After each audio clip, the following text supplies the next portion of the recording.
A sada Enes Kišević. Opet napominjem, oprostite ako baš ne čitam dobro. To je poznata njegova pjesma Jabuka, predivna je poruka, stvarno je zen budistička poruka i vrlo lijepa. On kaže ovako o jabuci.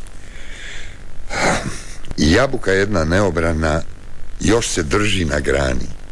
Tako je zrela, tako je sočna, da oči naprosto mami. Nitko ne gleda otpalo u oči. Nogama gaze po njemu. I svi se upinju, svi imat hoće tu sladost osamljen.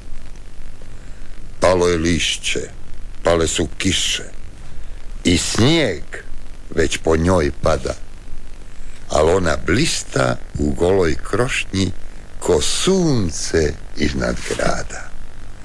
O što li misli o svojoj ljepoti ta zavisti crvena meta? Možda se njena nebeska rumen doziva utrobe cvijeta.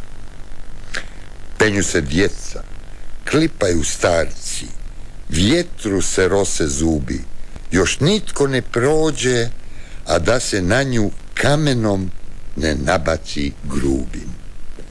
I svijet se kupi, rukave suče, tresite, naređuju vlasti, ali ona stoji, zrak žarom boji, niti ne misli pasti.